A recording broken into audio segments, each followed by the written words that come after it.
Welcome back. You're listening to Get Real with Bob and Stacy. You're joining us for our Leaders and Legends segment. Joining us this segment, we have Tom Van Riper, former Forbes sports business writer and author of the book Cincinnati Red and Dodger Blue. Welcome to the show, Tom. Thanks, Bob. Good to be with you. So the book, Cincinnati Red and Dodger Blue, baseball's greatest forgotten rivalry. What made you decide to write this book? What was so special about these two teams that played 40 years ago? I know, it's an old rivalry from a long time ago. I think it's mainly my memories from when I was a kid, and I grew up in New York. I was a big Mets fan. I was not particularly a fan of the Reds or the Dodgers, but I'm not sure what made it come to me. But when I think back on being, 9, 10, 11 years old and being a baseball fan at that age, I think so much of these two teams, because back then the Reds and the Dodgers were dominant teams. You saw them every year in the World Series. I think they combined to be in the World Series for 7 out of 9 years in the 1970s, including one stretch of 5 years in a row.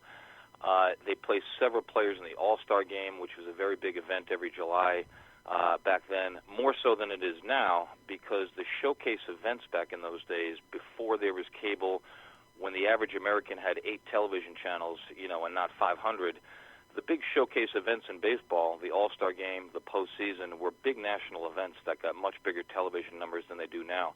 And when you tuned into those events as a kid, these are the players that you saw, year after year. Several starters in the All-Star Game from the Reds or the Dodgers, always in the playoffs. As I said, 7 out of 9 years in the World Series. They were just two very, very big teams that were very important to baseball, that provided the biggest faces of the game during a pretty tumultuous time when baseball was heading into being a bigger business and heading towards free agency in the mid-'70s. And it occurred to me, this was a big rivalry of the day that was very important at that time. And because it's not a natural rivalry based on geography, like Yankees-Red Sox, It's been a little bit forgotten since those days. And I just thought it would be fun to kind of revitalize it a little bit and kind of tell that story. Were there any historic names or events that popped up in your research?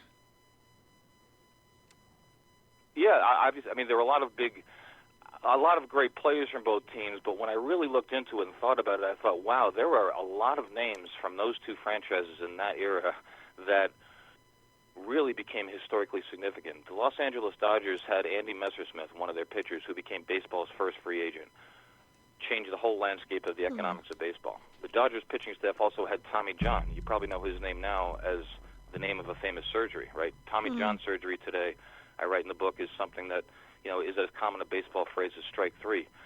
It's a famous surgery that, pitchers and other players have had to rehabilitate their arms and lengthen their careers. Well, the original Tommy John, who had the original surgery, was on that Dodger team.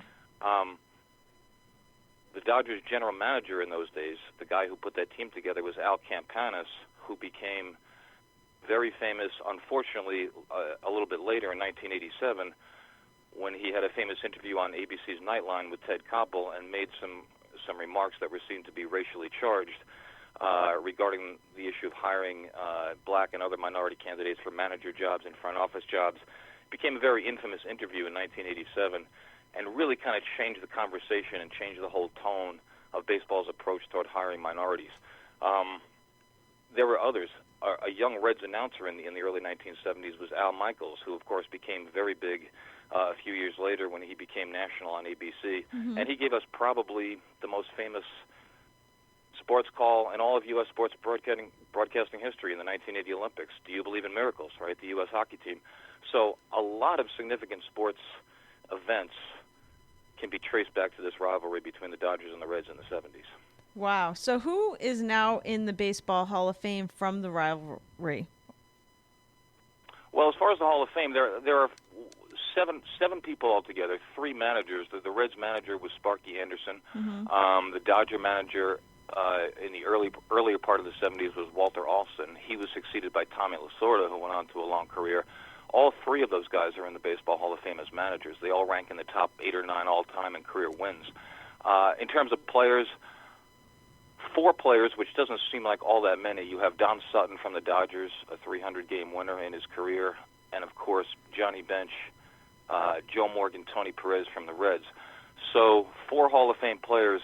The thing is, though, and I get into it in the book a little bit, is that there could be a lot more. The Reds, of course, had Pete Rose, who we all know is not in the Hall of Fame because of the gambling problems that struck his career later on. But, of course, he was a Hall of Fame caliber player, no one would argue, even though he's not actually in the Hall of Fame. And it's interesting to me to apply today's advanced stats. I don't know if you're familiar with sabermetrics and, kind of the Moneyball, the new way that people look at baseball statistics today, that they were not looking at it in the 1970s. Right. Which rewards players who maybe didn't have a great batting average, let's say, but they walked a lot, so they got on base a lot. Also, you put player statistics in the context of their era. In the 1970s, there was not a lot of it was kind of a dead ball era. There were not a lot of home runs hit. So when you look at some players' career totals in terms of on-base percentage, in terms of home runs that they hit, which might seem historically low, but in the context of their time were quite good, you can make a strong case for several other players from those teams who should be in the Hall of Fame.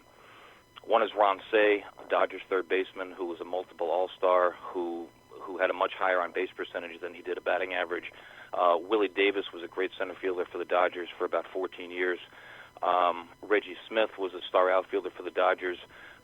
When you look at his career in context, look at the on-base percentage, like I said, and that sort of thing, which people weren't really doing back at the time that he played, there's a strong case for him as well. So by my count, there could easily be about 8 or 9 players from those teams in the Hall of Fame, although the grand total is only 4 in terms of the players, because people weren't looking at the careers of some of these guys very analytically back then. Plus, Right. Pete Rose had his own troubles. So the talent level was just stupendous. I mean, as far as I'm concerned, there could be a lot more players from those clubs in the Hall Right. of Fame. Well, us being from Boston, I feel like there's all kinds of sports rivalries all of the time. But do you feel that there's any type of sports rivalry like what you studied happening today? Yeah, you have your sports rivalries today. I mean, Red Sox-Yankees is obviously a big one. In baseball, traditionally, you have the Red Sox and the Yankees. You have the Cubs and the Cardinals in the Midwest, and you have the Dodgers and the Giants on the West Coast. And, I understand those are more traditional rivalries. They're Right. based on a certain amount of history, on a certain also based on the geographic proximity, of course, when you have cities that are pretty close to each other and teams that battle in the same division. It's going to be a long-time rivalry. Cincinnati and Los Angeles, doesn't have that tradition. It doesn't have the geographic proximity. It was just a matter of 2 teams that became great at the same time that ended up in the same division, and for about a decade they battled each other as these kind of superpowers in the National League West Division. And it was also a time that the traditional rivalries like Yankees-Red Sox were a little bit dormant in that particular era, because in the early to mid-'70s, the American League East was dominated by the Baltimore Orioles. Yankees-Red Sox was a little bit down at that time, and of course it rekindled several times later on, since those years. But at the time, with some of the traditional rivalries being a little bit dormant because the teams weren't as good, Reds-Dodgers kind of took over as the main rivalry for quite a long time and was baseball's main show. And because it has died out since those days, I just thought it would be interesting to kind of, take a fresh look at it and remind people that once upon a time, this is one of the best rivalries baseball ever had. Wow.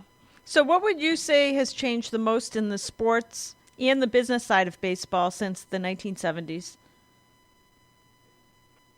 What has changed the most, I would say mainly 2 things.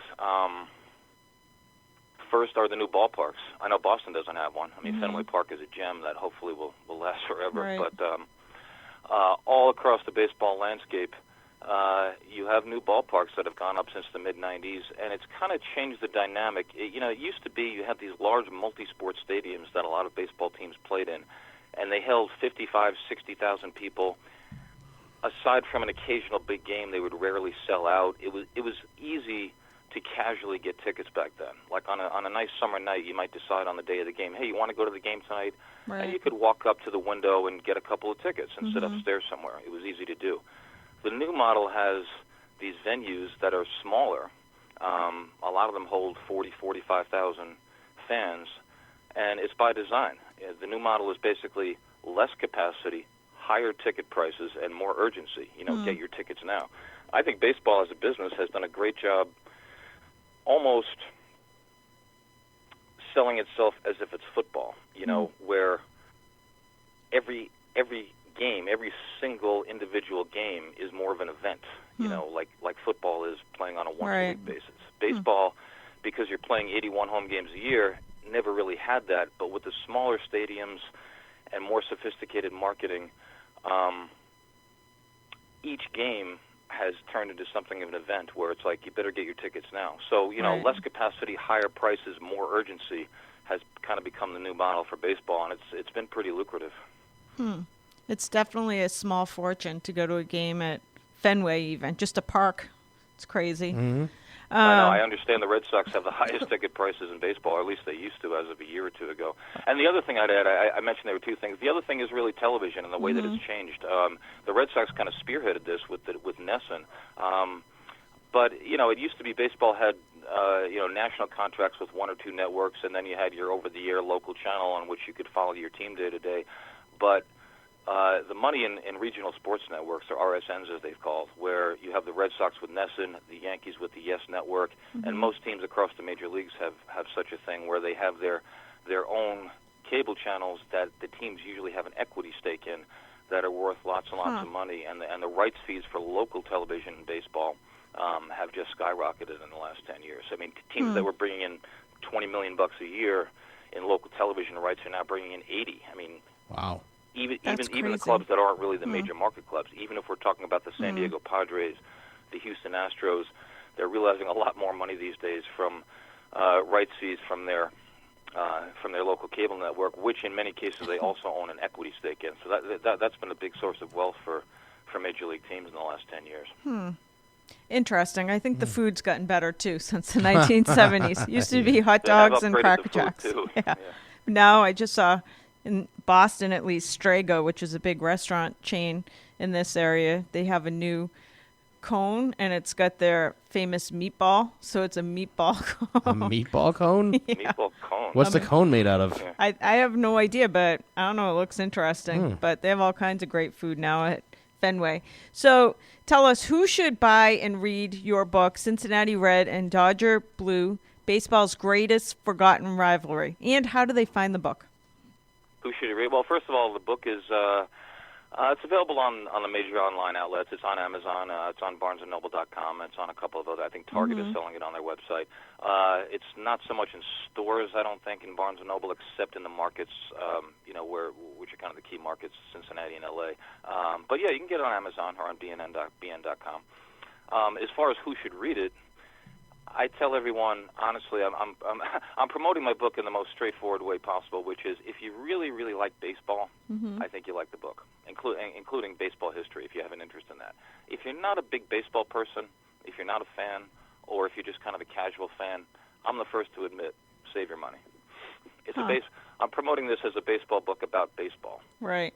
So there are a lot of baseball books, and they're great, many of them, that are really about, larger stories. I think there was one that came out about the Dodgers of the 1960s, which is really mainly about the 60s, and the social issues of the day and the political issues of the day, sort of told through the prism of baseball. And books like that are great. It's just not my book. My book is about kind of the baseball, how great these teams were, the players, and to a degree, a business side of how important these two teams were in driving the business of baseball forward in the 70s to the era of more television money and free agency and so forth. So it's kind of, I'd say for the pretty hardcore fan, if you really like baseball and you're interested in baseball history, I think you'll enjoy the book.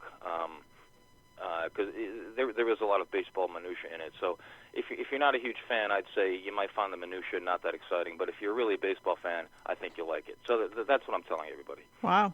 Awesome stuff. We only have 1 minute left. I'm curious.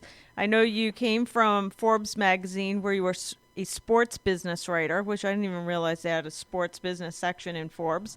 Then went on to write your own book. What's next for you? Are you still working in the sports writing arena? Yeah, we'll see. I actually took a pullback. I was with Forbes for 10 years, and mostly concentrated on writing about the business of sports. I mean, Forbes actually does quite a bit of that. There was a kind of a group committed to that of a handful of people, so it was fun to do. But after 10 years, I decided, I'm going to not retire, but I'm going to kind of go into my own thing a little bit. I pulled back. I still did a little freelancing for Forbes while I was working on my book.